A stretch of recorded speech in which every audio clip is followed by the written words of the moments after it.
ధృతరాష్ట్ర పాండురాజ విదురుల యొక్క జన్మ వృత్తాంతాన్ని గురించి నిన్న మనం తెలుసుకున్నాం. వ్యాస మహర్షి యొక్క అనుగ్రహం చేత దేవర న్యాయం, నియోగ పద్ధతిలోనే ఉన్నటువంటి దేవర న్యాయం అనేటువంటి పద్ధతి ప్రకారం అంబాలికలకి ఈ ధృతరాష్ట్ర పాండురాజులు జన్మించారు. అలాగే అంబిక యొక్క దాసికి విదురుడు జన్మించడం జరిగింది. ఇప్పుడు ఈ గాథని మనం తెలుసుకున్న తర్వాత అనేకమైనటువంటి సందేహాలు కలుగుతూ ఉంటాయి. అందులో మొదటిది ఏంటంటే, ఇలాంటి అసహ్యకరమైనటువంటి పద్ధతిలో సంతానాన్ని పొందాల్సినటువంటి అవసరం ఏమిటి అనేది మొదటిది. ఏంటంటే, పుత్ర సంతానం లేకుండా మహారాజు మరణించినప్పుడు రాజ్యం అరాచకమైపోతుంది. అంటే రాజు లేకుండా ఉంటే అరాచకం అని అంటారు.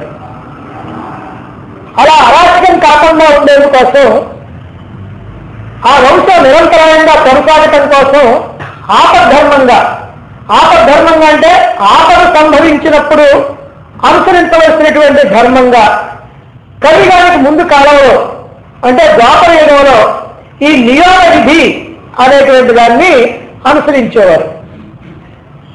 నియోగ విధి అంటే సంతానాన్ని పొందవలసినటువంటి స్త్రీని పెద్దలు గురుజనులైనటువంటి వారు నియోగిస్తారు. అదిగో ఫలానా వాళ్ళ ద్వారా సంతానాన్ని కనవలసింది అని చెప్పి అలా నియోగిస్తూ ఉంటారన్నమాట. అయితే అది ఈ కాలంలో ఆచరణలో లేదు కనుక దీన్ని అసహ్యకరమైనటువంటిదిగా మనం భావిస్తూ ఉన్నాం. కానీ ఆ కాలంలో మాత్రం అందరూ ఆచరించినటువంటిదే, ధర్మశాస్త్రాల్లో చెప్పినటువంటిదే. మరి ఆ కాలంలో ఎవరు కూడా దీని గురించి అసహ్యకరమైందని అనుకోలేదు. అందుకే ధృతరాష్ట్ర పాండురాజు విదురుల్ని ఎవరు కూడా వేరెత్తి చూపించలేదు. ఇది మనం గమనించాలి. నువ్వు అట్లా పుట్టావు ఇట్లా పుట్టావు అని ఎవరైనా అన్నట్లుగా మనకి మహాభారతంలో ఏ ఆధారం లేదు.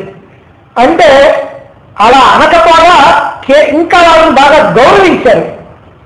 దీన్ని బట్టి మనం ఏం అర్థం చేసుకోవాలి అని అంటే, ఇదేదో మనం అనుకునేటట్టుగా అసహ్యకరమైనటువంటిది కాదు, ఇది ధర్మబద్ధమైనటువంటిదే అనేటువంటి విషయాన్ని మనం గుర్తు చేసుకోవాలి.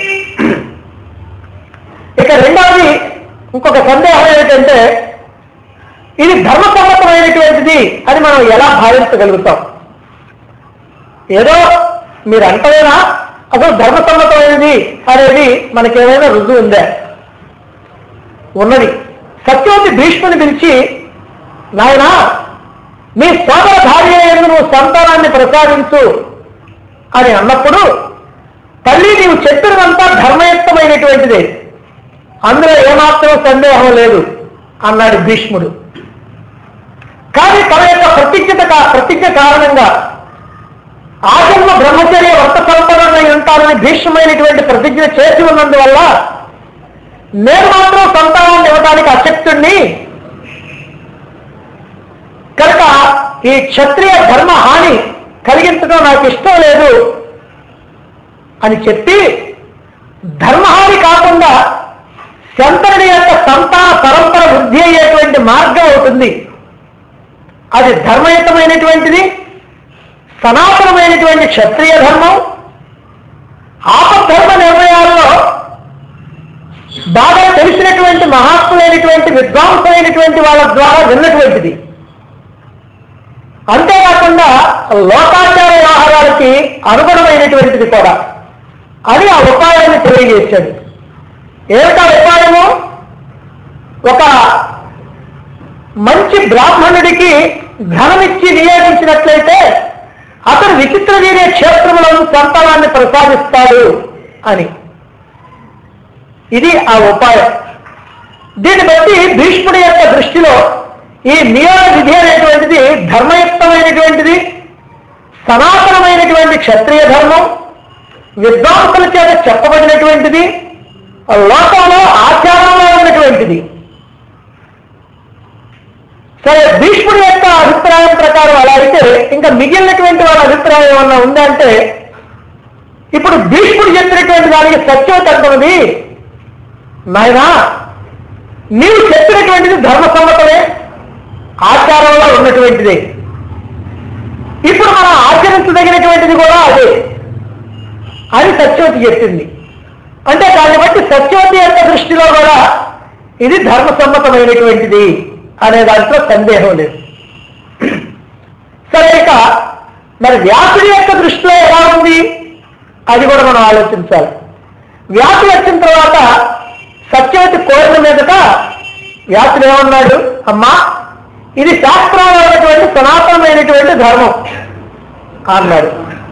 సనాతన ధర్మం అంటే సనాతనమైనటువంటి ఎప్పటి నుంచో ఆచరణలో ఉన్నటువంటి ధర్మం, అంటే ఎందరో ఆచరిస్తూ ధర్మబద్ధంగా అందరూ భావిస్తూ ఉన్నటువంటిదే అని. అందువల్ల వ్యాసుడి దృష్టిలో కూడా ఇది సనాతనమైనటువంటి ధర్మమేనని మనకి స్పష్టమవుతుంది. అంతేకాకుండా శాస్త్రాల్లో ఉన్నటువంటిదే అన్నాడు వ్యాసుడు. కనుక ఈ నియోగ విధి ఆచరణలో ఉన్నది మాత్రమే కాదు, ధర్మసమ్మతం మాత్రమే కాదు, శాస్త్రాల్లో ఉన్నటువంటిది అని సత్యవతి యొక్క, భీష్ముడి యొక్క, వేదవ్యాసుడి యొక్క అభిప్రాయాలను బట్టి మనకి రుజువు అవుతా ఉంది.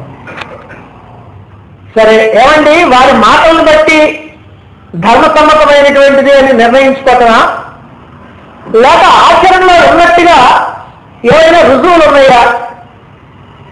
ఈ విధానం ద్వాపరయుగంలోనే పుట్టిందా, లేకపోతే అంతకు ముందు కూడా ఇది ఆచరణలో ఉన్నదా? అంటే రామాయణ కాలంలో, త్రేతాయుగంలో కూడా ఇలాంటిది ఏమైనా ఉందా? ఎందుకంటే సామాన్యంగా చాలా మంది ఏమనుకుంటారంటే రామాయణ కాలంలో ఉన్నటువంటి పవిత్రత మహాభారత కాలం నాటికి లేకుండా పోయిందని కొంతమంది అభిప్రాయపడుతూ ఉంటారు. ఈ అభిప్రాయం సరైనటువంటిది కాదు. అందువల్ల మరి ఈ ఆచారం అనేటువంటిది రామాయణ కాలంలో కూడా ఉందా అనేటువంటిది ఒక సందేహం. రామాయణ కాలంలో అంటే త్రేతాయుగంలో కూడా ఈ విధానం ఆచరణలో ఉన్నది అనేటువంటి విషయం మనకి మహాభారతం ఆది పర్వం 64వ అధ్యాయంలో జనమేజయుడి యొక్క ప్రశ్నకి వైశంపాయనుడు తెలియజేస్తున్నాడు. త్రిసప్తకృత్వ పృథివీం కృత్వ నిక్షత్రియా పుర జామదగ్రస్తపస్తేతే మహేంద్రే పర్వతోత్తమే తథా నిక్షత్రియే లోకే భార్గవేన కృతే సతి బ్రాహ్మణ క్షత్రియా రాజన్ సుతార్థిన్యోభిచక్రమ. పూర్వకాలంలో జమదగ్ని కుమారుడైనటువంటి పరశురాముడు తన తండ్రి యొక్క మరణానికి కోపించి సర్వక్షత్రియ సంహారం చేయాలి అనేటువంటి కోరికతో 21 మార్లు ఈ భూమినందు అంతటా తిరిగి తిరిగి క్షత్రియుడు అనేటువంటి వాడు లేకుండా క్షత్రియ శూన్యం చేసి ఆ తర్వాత మహేంద్రగిరి మీదకి వెళ్ళి తపస్సు చేసుకున్నాడు. మరి ఈ లోకంలో క్షత్రియాలందరూ లేకుండా పోతే మరి వాళ్ళ యొక్క సంతానం లేకుండా పోతే వాళ్ళ వంశాలు అంతటితో కనుక అంతమైపోతే అది పెద్ద ప్రమాదం. అందుకని ఆ సమయంలో క్షత్రియ కాంతలు పుత్ర సంతానం కోసమని వాళ్ళ యొక్క పురోహితుల్ని, వాళ్ళ యొక్క బ్రాహ్మణుల ద్వారా వాళ్ళ సంతానాన్ని కలటం జరిగింది. తాభిః సమతమోపేతు బ్రాహ్మణ సంచిత వ్రతా వృతావృతౌ నరవ్యాఘ్ర నకామ నానృతౌ తథా. ఆ కఠోరమైనటువంటి వ్రతధారులైనటువంటి ఆ బ్రాహ్మణులు కేవలం ఋతుకాలంలో మాత్రమే ఆ క్షత్రియ కాంతలతో సమాగమం జరిపి వారికి సంతానాన్ని ప్రసాదించారు. కేవలం ఋతుకాలంలో మాత్రమే సమాగమం కాదు, అసలు కామవాంఛ అనేటువంటిది లేకుండా ఉన్నటువంటి వాళ్ళై మనోనిగ్రహంతో వాళ్ళు ఆ విధంగా సంతానాన్ని ప్రసాదించారన్నమాట. ఈ విధంగా భర్తల్ని కోల్పోయినటువంటి రాణులు బ్రాహ్మణుల ద్వారా గర్భధారణం చేసి బలశాలైనటువంటి క్షత్రియ కుమారులకి జన్మనిచ్చారు. ఇలా తపశక్తి సంపన్నులైనటువంటి బ్రాహ్మణుల ద్వారా క్షత్రియ కాంతల గర్భం నుండి ధర్మపూర్వకమైనటువంటి క్షత్రియ సంతానం ఉత్పన్నమైంది, వృద్ధి చెందింది.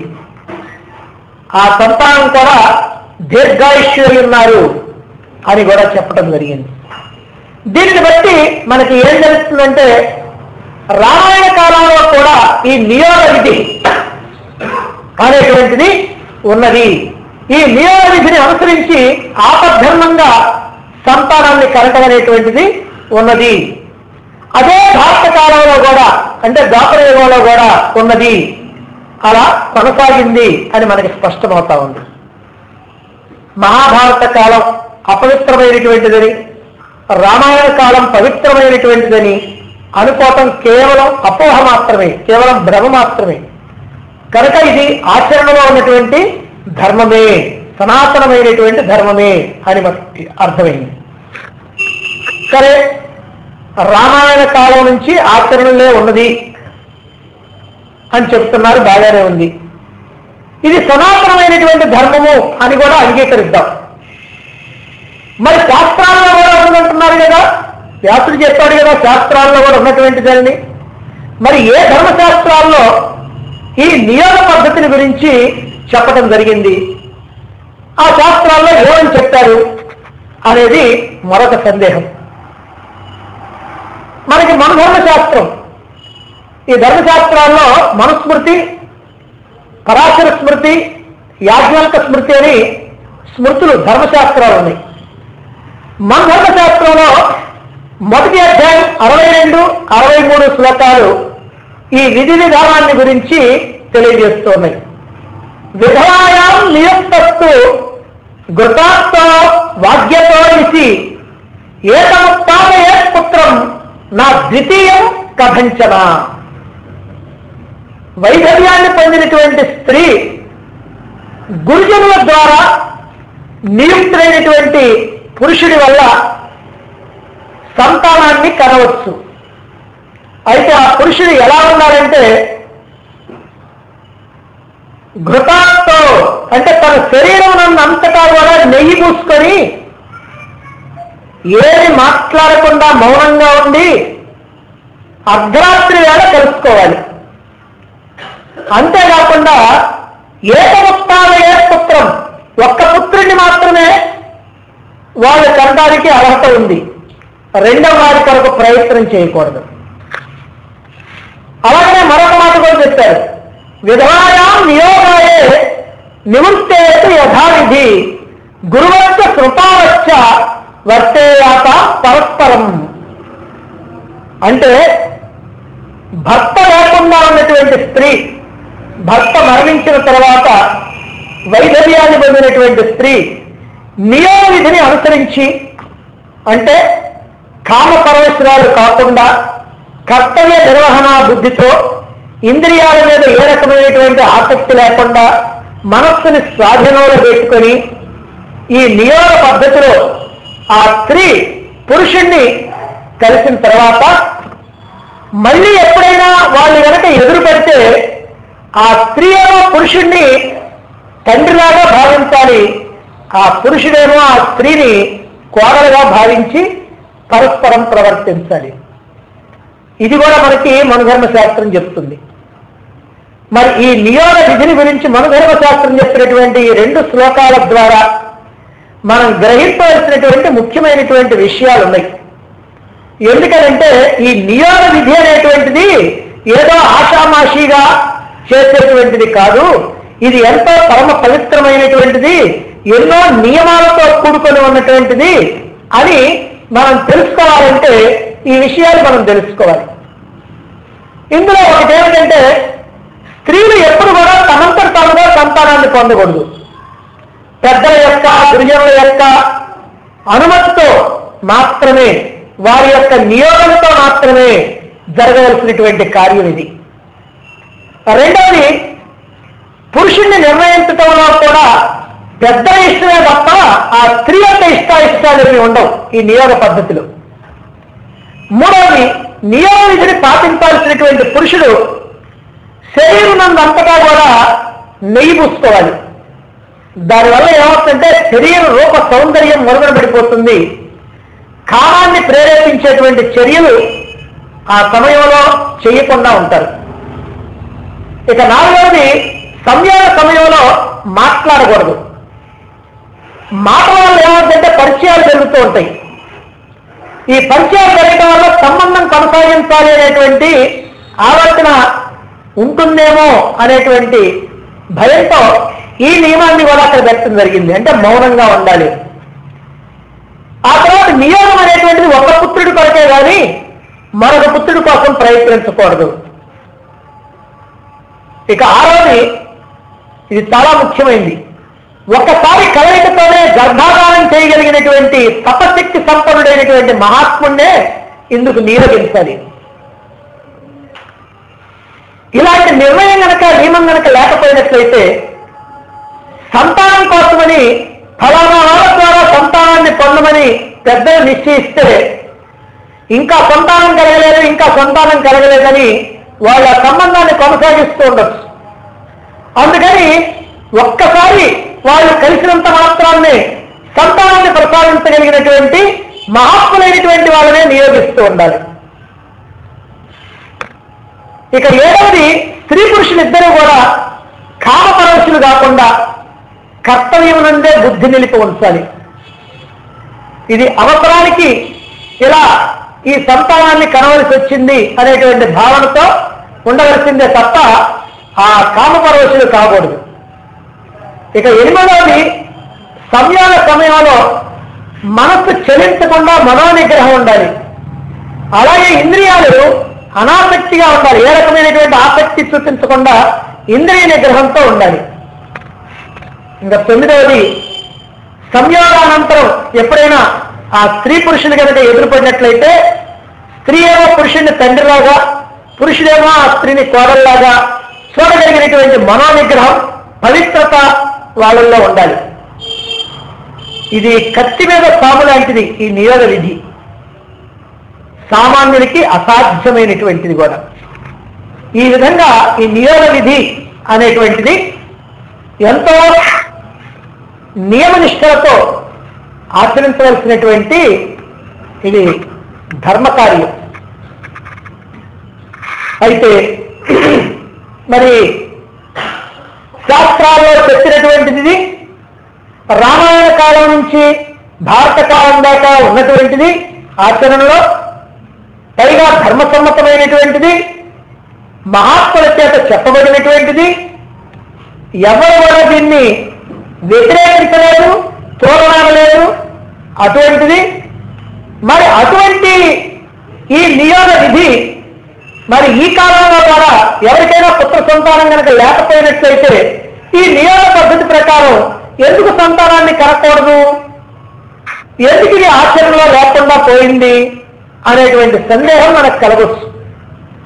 దానికి సమాధానం ఇప్పుడు ఇక్కడ చెప్పబోతున్నాం. చూడండి, ఈ నియోగ విధి అనేటువంటిది ఎటువంటి కఠినమైనటువంటి నియమాలతో నిబంధనలతో కూడుకొని ఉన్నదో మన ధర్మశాస్త్రంలో ఉన్నటువంటి 2 శ్లోకాల ద్వారా 9 పాయింట్లుగా మనం చెప్తున్నాం. ఇప్పుడు నియోగ విధిని పాటించేటువంటి పురుషుడు తపశక్తి సంపన్నుడై ఉండాలి, మహాత్ముడై ఉండాలి, ఇంద్రియ నిగ్రహం కలిగినటువంటి వాడై ఉండాలి, మనోనిగ్రహం కలిగినటువంటి వాడై ఉండాలి, కామపరవశుడు కాకుండా ఉండేటువంటి వాడై ఉండాలి. సంయోగ సమయంలో శరీరం నిండా నెయ్యి పూసుకొని ఏది మాట్లాడకుండా మౌనంగా ఉండాలి. అలాగే సంయోగం తర్వాత ఆ స్త్రీ గారికి ఎదురుపడితే ఆమెను కోరగా పవిత్ర భావంతో చూడగలగాలి. అంతేకాకుండా ఒక్క పర్యాయం సంయోగం ద్వారా సంతానాన్ని ప్రసాదించేటువంటి శక్తియుక్తులై ఉండాలి. మరి అటువంటి మహాత్ములు ఈ కలియుగంలో దుర్లభం. అంతటి ఇంద్రియ నిగ్రహం కానీ, మనోనిగ్రహం కానీ, అంతటి శక్తి సంపన్నత, తపశక్తి సంపన్నత కానీ ఇది ఏది కూడా ఈ రోజుల్లో అంతగా ఉండవు. అందువల్ల ఇది ఈ కాలంలో సాధ్యం కావటం లేదు, అందుకని ఆచరణలో లేదు. అలాగే ఆ స్త్రీ కూడా కామపరవశురాలు కాకుండా ఉండాలి. సంయోగానంతరం ఆ పురుషుణ్ణి తండ్రిలాగా భావించాలి. అలాంటి పవిత్రతా భావం ఈనాడు కూడా అరుదుగా ఉంది గనక ఈనాడు ఇది అమల్లో లేకుండా ఉంది. అయితే ఇప్పటి మానవులైతే మనోనిగ్రహం లేనటువంటి వాళ్ళేమో కానండి, మహాభారత కాలం తర్వాత అంటే ద్వాపరయుగం అంతమైన తర్వాత కలియుగం ప్రారంభ సమయంలో కొంతకాలం పాటు మరి మహాత్ములైనటువంటి వాళ్ళు ఉండి ఉంటారు కదా. మరి అలాంటి సందర్భంలో కూడా ఇది లేకుండా ఎందుకున్నది అని అంటే ఏది జరిగిందో మనం ఊహించవచ్చు. కలియుగం ప్రారంభంలో ఆపద్ధర్మంగా ఈ నియమ విధిని అనుసరించే ఉండొచ్చు. ఎందుకంటే అప్పటికి కూడా ఇంకా రాజులు ఉన్నారు. చాలా కాలం వరకు దాదాపు 3000 సంవత్సరాల దాకా కూడా రాజులు ఉంటూనే ఉన్నారు. ఇంకా ఈ మధ్య దాకా కూడా అధికారం తగ్గిపోయినటువంటి రాజులు ఉన్నారు. సరే, ఇప్పుడు ఉన్నారు, అది వేరే విషయం. మరి ఇలాంటి సందర్భంలో దీన్ని ఆచరణలో పెట్టి ఉండొచ్చు. అయితే కాలక్రమంలో ఏమై ఉంటుందంటే ఈ నియమ విధిలో ఉన్నటువంటి నియమ నిబంధనల్ని క్రమంగా పాటించేటువంటి శక్తి కలిగినటువంటి వాళ్ళు కాకుండా ఈ నియమ నిబంధనలకి నీళ్ళు ఉండొచ్చు.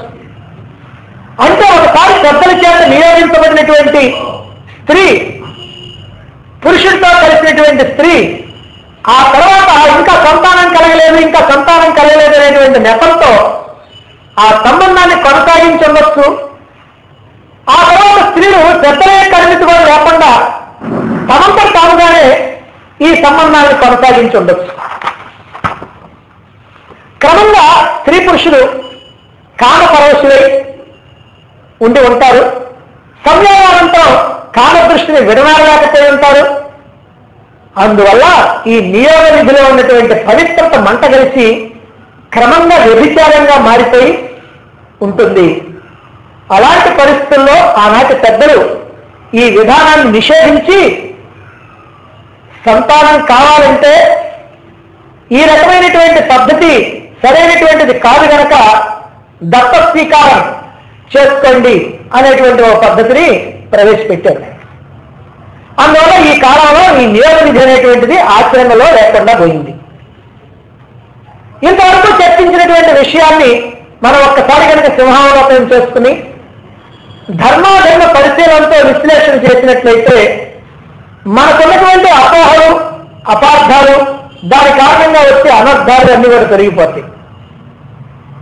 ఈ నియోగ విధి అనేటువంటిది ధర్మసమ్మతమైంది కనుక కాకపోయినట్లయితే, పురాతన కాలం నుంచి ఆచరణలో ఉన్నదే కాకపోయినట్లయితే, శాస్త్రాల్లో చెప్పబడిందే కాకపోతే, మహాత్ములందరూ కూడా అంగీకరించిందే కనుక కాకపోయినట్లయితే, సత్యవతి తన వంశానికి కళంకాన్ని తెచ్చేటువంటి ఇలాంటి ఆలోచన చేస్తుందా?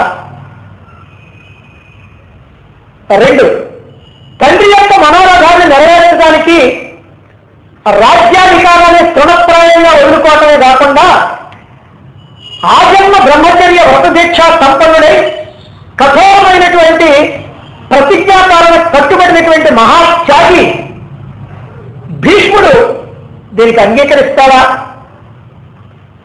ఇక 3వది, అఖండ తపశక్తి సంపన్నుడు, పరమ వైరాగ్యమూర్తి, జ్ఞానస్వరూపుడు, వేద విభాగం చేసి ఋగ్వేదం, యజుర్వేదం, సామవేదం, అధర్వవేదం 4 వేదాలుగా విభాగం చేసి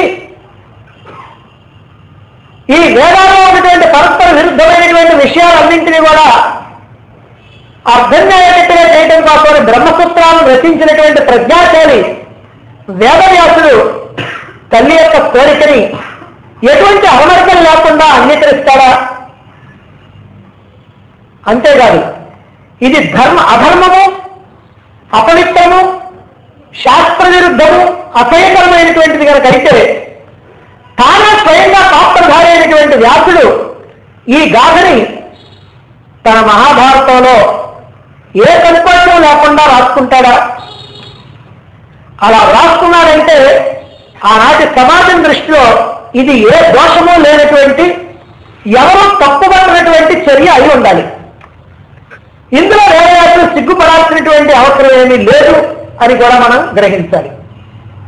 ఒక కాలంలో ఆచరణలో ఉన్నటువంటి పద్ధతులు సరైనవో కావో ఆ కాలంలో ఉన్నటువంటి చట్టాలను బట్టి, ఆచార వ్యవహారాలను బట్టి, ఆ కాలంలో ఉన్నటువంటి ఆచరించాలి కానీ ఆ కాలంలో ఉన్నటువంటి ఆచరణల్ని మరొక కాలంలో ఉన్నటువంటి ఆచరణలతో పోల్చి చూడకూడదు. అప్పటి ఆచార వ్యవహారాన్ని ఇప్పటి ఆచార వ్యవహారాలతో పోల్చకూడదు. అప్పటి మానవుల యొక్క దృష్టిని ఇప్పటి మానవుల దృష్టితో పోల్చి నిర్ణయించకూడదు. మనకి తెలిసిన తర్వాతనే ఒకప్పుడు వితంతు వివాహాలు చాలా తప్పు పెట్టేవాళ్ళు. ఎక్కడైనా ఎవరైనా వితంతు వివాహంగా చేసుకున్నట్లయితే దాదాపుగా వాళ్ళని వెలివేసినంత పని చేసేవాళ్ళు. అది చాలా తప్పుగా వాళ్ళ ముఖం చూస్తేనే పాపంగా భావిస్తూ ఉండేవాళ్ళు.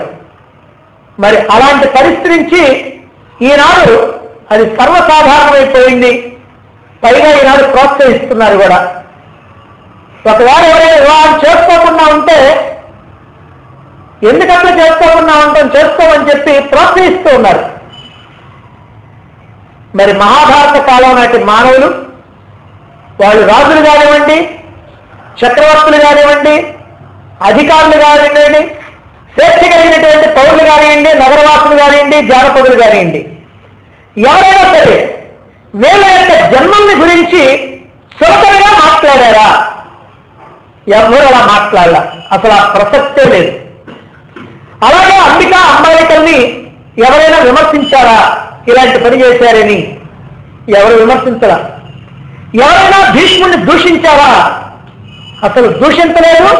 పైగా కురువంశం యొక్క గౌరవ ప్రతిష్టను నిలిపినటువంటి వాడుగా, కురువంశ రక్షకుడుగా ఆయన ప్రశంసించారు.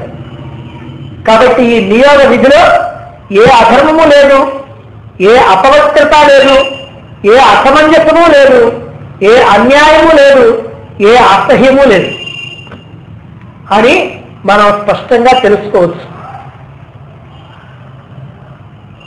కాబట్టి ఈ రకమైనటువంటి నియోగ విధి మహాభారత గ్రంథంలో మనకు ఉన్నది అని అంటే దాన్ని తేలికగా చూడాల్సినటువంటి అవసరం ఏమీ లేదు. అది ఎంత ధర్మసమ్మతమైనటువంటిది, శాస్త్రాల్లో ఉన్నటువంటిది, పెద్దలు అంగీకరించింది, ఆనాడు ఆచరణలో ఉన్నటువంటిది. ఇంతవరకు మనం ఈ విషయాన్ని చెప్పుకున్న తర్వాత ఈ గాథ నుంచి మనం తెలుసుకోవాల్సినటువంటి జీవన సత్యాలు కొన్ని ఉన్నాయి. ఎందుకంటే మానవ జీవిత మహేతిహాసమే మహాభారతం. మహాభారతం అంటే కురుపాండవుల కథ కాదు. మహాభారతం అంటే మన కథ. మనం ఉదయం నిద్ర లేచిన దగ్గర నుంచి రాత్రి పడుకోబోయేంత వరకు ఏ ప్రకారంగా ప్రవర్తించాలనో, ఎలా వ్యవహరించాలనో, ఇతరులతో ఎలా మాట్లాడాలనో, ఏ విధమైనటువంటి భావాలు కలిగి ఉండాలనో, మన యొక్క దైనందిన సమస్యల్ని ఎలా పరిష్కరించుకోవాలనో, ఈ అన్ని విషయాల్ని కూడా మహాభారతంలో ఉన్నటువంటి అనేకమైనటువంటి సంఘటనల ద్వారా మనకి తెలియజేశాడు వేదవ్యాస మహర్షి. చాలా మంది కథని మాత్రమే దృష్టిలో పెట్టుకొని వాడు అట్లా చేశారు, వీడు ఇట్లా చేశారని మనం సంతోషిస్తామే కానీ వాడు ఎలా చేస్తే మనకేమడిగింది? కానీ ఆ కథను బట్టి మనం ఎలా ప్రవర్తించాలి, మన జీవితాన్ని ఎలా తీర్చిదిద్దుకోవాలి, మన జీవితాన్ని ఎలా ఉన్నతంగా మలుచుకోవాలి అనేటువంటిది మనం ఎప్పుడైతే నేర్చుకున్నామో అప్పుడే మనకి ఈ మహాభారత గ్రంథాన్ని అధ్యయనం చేసినందువల్ల, విన్నందువల్ల ప్రయోజనం కలుగుతుంది.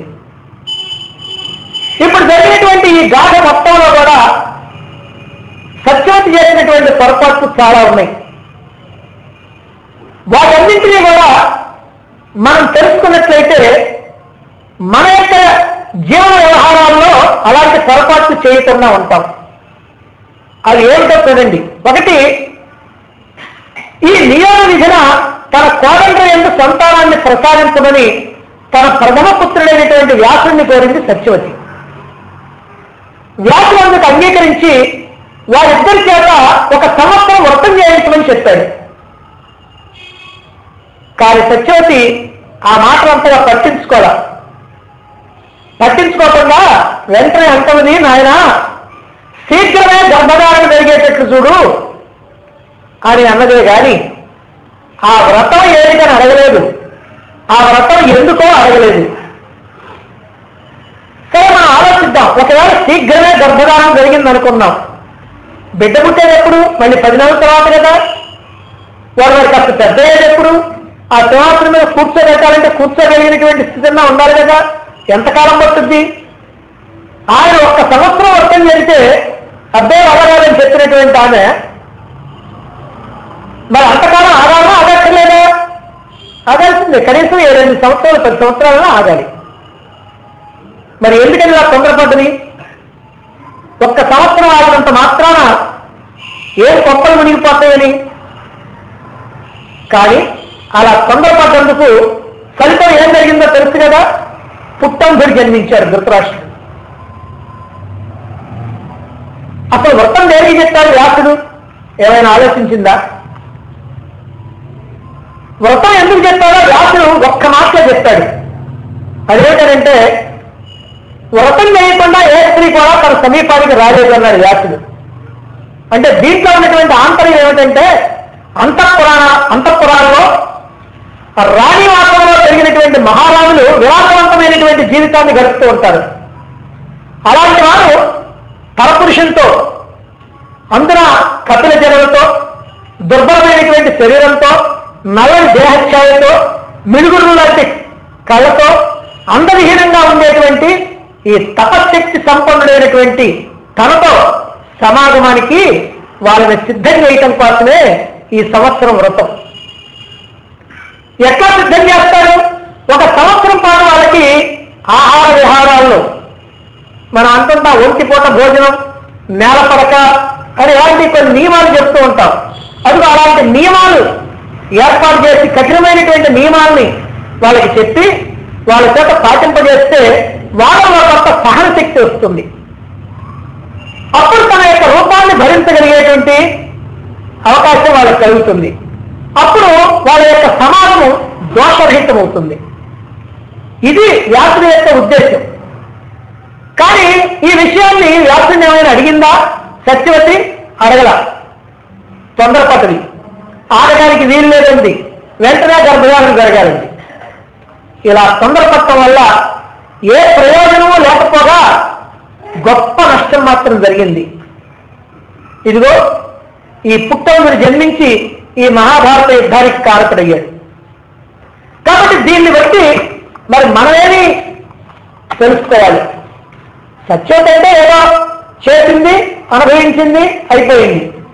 మరి మనం దీని గురించి ఏదో నేర్చుకోవాలి. ఏమిటంటే అవతల వాళ్ళు మనకి ఏం చెబుతున్నారో, ఎందుకు చెబుతున్నారో ప్రశాంతంగా వినాలి. అలాగే వాళ్ళని పూర్తిగా చెప్పనివ్వాలి. ఆ తర్వాత మంచి చెడుల గురించి ఆలోచించుకోవాలి, చర్చించుకోవాలి. లేదంటే ఇంకెవరితోనైనా సరే చర్చించుకోవచ్చు. అంతే తప్ప అనాలోచితంగా త్వరపడి తొందర నిర్ణయాలు తీసుకోకూడదు.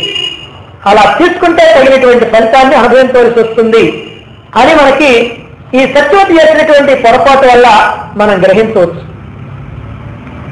ఇక రెండవ పొరపాటు ఏంటంటే అందుకని సిద్ధం చేస్తూ సత్యవతి ఆమెతో ఏమంది?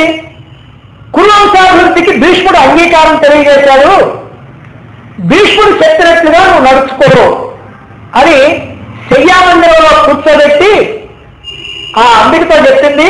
నీకు ఒక దేవరుడు ఉన్నాడు. దేవరుడు అంటే భర్త యొక్క సోదరుడు, బావ. నీకు ఒక దేవరుడు ఉన్నాడు, అతనే నీకు ఈరోజు గర్భాధానం చేస్తాడు అని చెప్పింది. చూడండి, ఈ మాటల్లో ఎక్కడైనా సరే అన్ని పొడి మాటలే తప్ప విషయాన్ని సంపూర్ణంగా సమగ్రంగా చెప్పలేదు కోడలికి. వ్యాసుడు వస్తాడని ఒక మాట చెప్పిందా? చెప్పలా. పైగా కాస్త గజిబిజి అయ్యేటట్టుగా అదిగో భీష్ముడు అంగీకరించాడు కాబట్టి భీష్ముడు చెప్పినట్టుగా నడుచుకోవాలి. మరి కురువంశాభివృద్ధికి భీష్ముడు తన అంగీకారం తెలిపాడు అని అన్నప్పుడు ఏమర్థం చేసుకుంటుంది అంబిక? భీష్ముడే తనకి సంతానాన్ని ప్రసాదించడానికి అంగీకరించారని అనుకుంటుంది. అయితే మనం అనుకోవచ్చు భీష్ముడు ఆజన్మ బ్రహ్మచర్య వ్రత సంపన్నుడు కదా అని. ఈ సందేహం ఆపద వస్తుంది. కానీ సత్యవతి మాట చెప్పింది, కురువంశాభివృద్ధిని దృష్టిలో పెట్టుకొని భీష్ముడు ఇదిగో ఇలా అంగీకరించాడు అని చెప్పింది. ఓహో, అట్లయితే కురువంశాభివృద్ధిని దృష్టిలో పెట్టుకొని భీష్ముడు అంగీకరించారేమో అని అనుకుంది. పైగా ఆ చెయ్య మీద కూర్చోబెట్టి ఏమన్నది, నీకు ఒక దేవరుడు ఉన్నాడు, అతనే నీకు ఈరోజు గర్భాధానం చేస్తాడు అన్నది. మరి భీష్ముడి గురించి చెప్పి దేవరుడే అన్నది. దేవరుడు అంటే భీష్ముడు దేవరుడే, అతనే నీకు గర్భాధానం చేస్తాడు అన్నది. కానీ వ్యాసుడి సంగతి చెప్పిందా? వ్యాసుడు కూడా నాకు పుత్రుడే, కన్యా సమయంలో నాకు పుట్టాడు కాబట్టి అతను నీకు దేవరుడు అవుతాడు, అతనే సంతానం ఇస్తాడని ఒక్క మాట చెప్పిందా? చెప్పలా. మరి ఎందుకని చెప్పలేదు? ఇక్కడ కూడా మనం ఒక సందేహాన్ని ఊహించవచ్చు. అదేంటంటే, ఏమో కోడలతోటి తాను వివాహానికి పూర్వమే సంతానాన్ని కన్నటువంటి విషయాన్ని చెప్పడానికి కొద్దిగా సిగ్గుపడ్డదేమో అని. భీష్ముడితో చెప్పినటువంటి దానికి కోడలతో చెప్పడానికి ఎందుకు సిగ్గుపడుద్ది? కాబట్టి ఇది కూడా సరైనటువంటి కారణం కాదు. అందువల్ల అందుకేమనుకుందంటే భీష్ముడే తన గర్భాధానం చేయబోతున్నాడని ఊహించింది. అలా ఊహించడానికి అన్ని అవకాశాలు సరిపోయినాయి. వ్యాసుడు నా పుత్రుడే, నీకు అతను దేవరుడు అవుతాడు, అతని వల్ల నీకు గర్భాధానం జరుగుతుంది అని ఒక్క మాట కన్నా సత్యం చెప్పినట్లయితే అసలు ఇలాంటి ఊహలు చేయడానికి అందుకి అవకాశం వచ్చేదే కాదు. కొంతమంది ఎంత తెలియగలిగినటువంటి వాళ్ళైనా అనుకోకుండా పప్పులో కాలేస్తూ ఉంటారు. ఇప్పుడు సత్యవతి వ్యవహారం కూడా అలాగే ఉంది.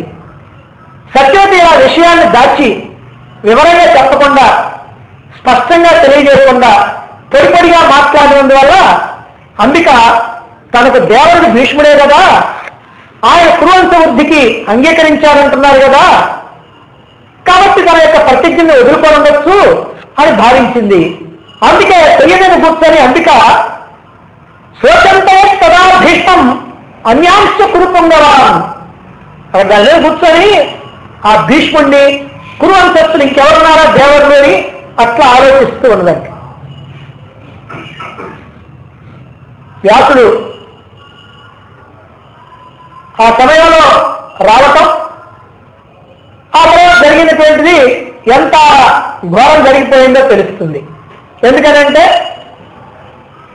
అంబిక తాను ఊహించుకున్నటువంటిదేమో భీష్ముడు, మరి వచ్చినటువంటి వాడేమో వ్యాసుడు.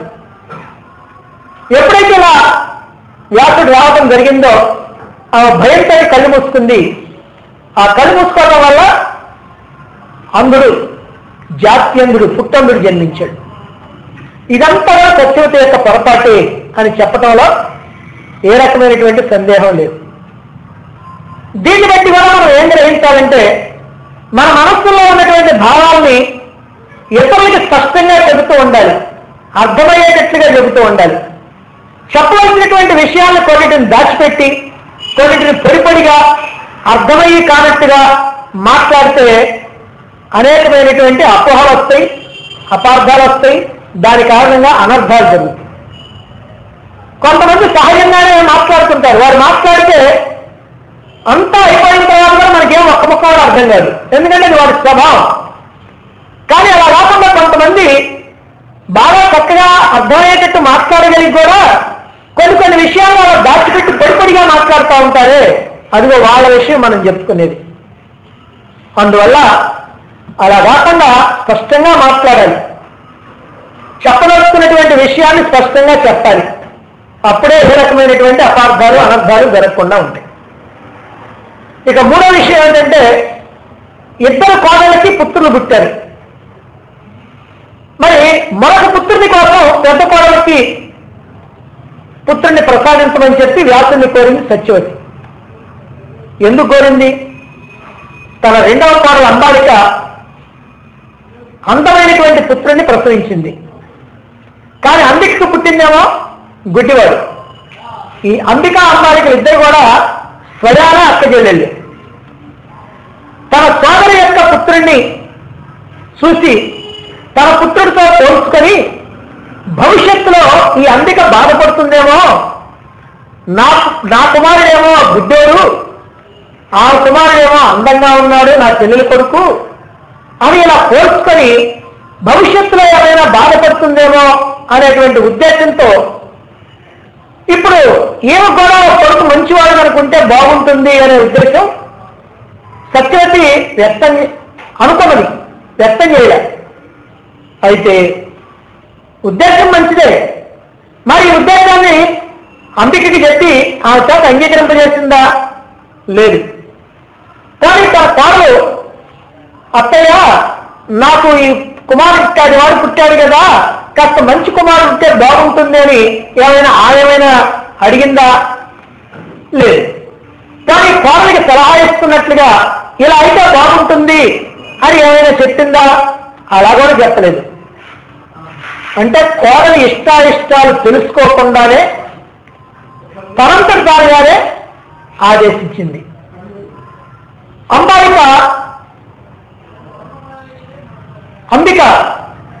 అంబాలికేమో మా అందమైనటువంటి కుమారుడు జరిగాడు కనుక ఆమెకే సమస్య లేదు. ఇప్పుడు అంబికే అంధుడు జన్మించాడు కనుక ఆమె ఏం చేసిందంటే తన దాసిని శయ్యాగృహానికి పంపించింది. దీన్ని బట్టి మనకి ఏమర్థమవుతుందంటే వ్యాసుని కలవడానికి అంబికకి ఇష్టం లేదని చెప్పి మనకు అర్థమవుతుంది. అంటే అంబికకి ఇష్టం లేకుండానే సత్యవతి తనంతటి తానుగా తన అభిప్రాయం ప్రకారం కోడలికి ఒక మంచి పుత్రుడు కావాలని భావించిందన్నమాట. కానీ ఇక్కడ కోడలి ఇష్టాయిష్టాలు తెలుసుకోకపోవటం సత్యవతి యొక్క తప్పు కదా. దీన్ని బట్టి కూడా మనం ఒక విషయాన్ని గ్రహించాలి. అది ఏమిటంటే అత్తలు కోడలతోటి ఎలా వ్యవహరిస్తుంటారో దానికి తగ్గట్టుగానే కోడళ్ళు కూడా అత్తలతో వ్యవహరిస్తుంటారు. దీనికి వ్యతిరేకంగా కూడా మనం అదే చెప్పుకోవచ్చు. కోడళ్ళు అత్తలతో ఎలా వ్యవహరిస్తారో అత్తలు కూడా కోడలతో అలాగే వ్యవహరిస్తారని చెప్పొచ్చు. కానీ అనుభవం ఉన్నటువంటి వాళ్ళు అత్తలు, అనుభవం లేనటువంటి వాళ్ళు కోడళ్ళు. అందువల్ల అత్తలే చాలా జాగ్రత్తగా ఉండాలి ఈ విషయంలో. కోడల్ని ఎలా చూడాలి? అత్త తన యొక్క కుమార్తె తన దగ్గర 20 సంవత్సరాలు 22 సంవత్సరాలు పెరిగిన తర్వాత వేరొకరికి సేవ చేయడానికి వేరొకరింటికి వెళుతుంది. కానీ తనకి సేవ చేయడానికి వేరే ఇంట్లో పుట్టినటువంటి ఒక అమ్మాయి తన ఇంటికి వస్తుంది.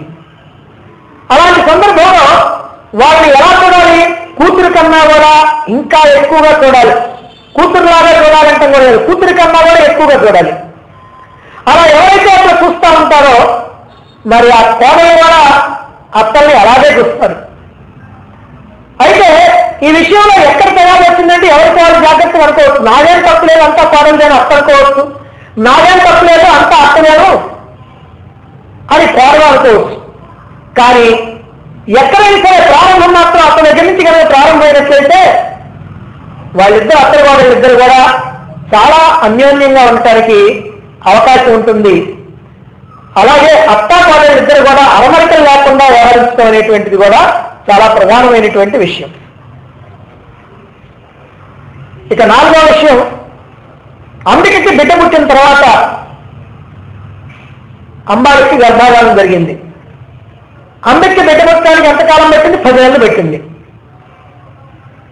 మరి 10 నెలలు పట్టింది కదా, మరి వ్యాసుడు చెప్పిందే 1 సంవత్సరం వ్రతం కదా, మరి అంబాలికి చేతనైనా ఆ సంవత్సరం వ్రతం చేయించిందా? చేయించలా. ఆ వ్రతాన్ని చేయించకపోవడం వల్ల అంధుడు పుట్టాడు కదా అంబిక్కి, మరి అంబాలికి చేతనైనా వ్రతం చేయించాలి కదా, ఆ ప్రసక్తే లేదు. పోనీ అంబాలికి పాండురాజు పుట్టాడు, అతను రాజ్యాధిపతి కనుక ఆ సమస్య తీరిపోయింది. అంధుడైతే రాజ్యానికి పనికిరాడు కనుక రాజ్యానికి పనికొచ్చే కుమారుడు ఇవ్వమంది. అంబాలికి పాండువు పుట్టాడు, మరి పాండురాజు ఏమో రాజ్యానికి అర్హుడు, అందువల్ల సమస్య లేదు. ఇప్పుడు అంబికి అందమైనటువంటి పుత్రుడు కావాలని కోరుకున్న సత్యవతి. మరి అంబికి చేతనైనా సరే అందమైనటువంటి పుత్రుడు కావాలనుకుంది కదా, ఆ సంవత్సరం వ్రతం చేయించవచ్చుగా. ఆహా, ఇప్పుడు కూడా ఆ సంవత్సర వ్రతం అనేటువంటి విషయాన్ని పట్టించుకోవాలి.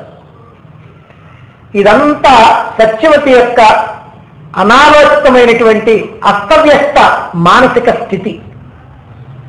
సత్యవతి ఇన్ని అనాలోచితమైనటువంటి పనులు ఎందుకు చేసింది? ఎందుకంటే సామాన్యంగా సత్యవతి పాత్ర చాలా పరిమితమైనటువంటిది మహాభారతంలో, అందువల్ల ఎవరు పెద్దగా పట్టించుకోరు. కానీ ఇలా ఎందుకు చేసింది అని కనుక మనం ఆలోచిస్తే, ఆమె వసురాజు యొక్క వీర్యం వల్ల జన్మించినటువంటిది అయినప్పటికీ కూడా పెరిగింది మాత్రం దాశరాజు ఇంట. అంటే ఎంత గొప్ప వంశంలో జన్మించినా పెరగటం అల్పుల ఇంట పెరిగింది కనుక సత్యవతి ఇలా అనాలోచితంగా పరిణతి లేకుండా, అంటే జ్ఞానం లేకుండా వ్యవహరించింది. సత్యవతి విషయంలోనే కాదు, కర్ణుడు కూడా సూర్య భగవానుడి వరం వల్ల కుంతీదేవికి జన్మించాడు, కానీ పెరిగింది మాత్రం సూతుల ఇంట. కాబట్టి సూతుల యొక్క సంస్కారం, జన్మేమో క్షత్రియ సంస్కారం, పెరగటమేమో సూత సంస్కారం. అందుకే నోటికి వచ్చినట్టు ప్రేరకం, వాచాలత్వం, దుష్టబుద్ధి, యుద్ధరంగం నుంచి పారిపోవటం, ఇవన్నీ కూడా అలవాటయ్యి కర్ణుడికి. దీన్ని బట్టి మనం ఈ సత్యవతి చేసినటువంటి వ్యవహారాన్ని బట్టి మనం ఏం గ్రహించాలంటే, ఏదైనా ఒక సమస్య వచ్చినప్పుడు దాని గురించి కూలంకషంగా ఆలోచించాలి, సమర్థులైనటువంటి వారితో చర్చించాలి, పూర్వోత్తరాలు ఆలోచించుకోవాలి, ఎంతో పరిణితితో ఆలోచించాలి. త్వరపడి హడావుడిగా అనాలోచితంగా నిర్ణయాలు తీసుకొని ఇతరుల మీద రుద్దకూడదు. ఇలా ఇంకా కొన్ని ఈ సత్యవతి చేసినటువంటి పొరపాట్లు ఏమిటో మనం రేపు చెప్పుకుందాం.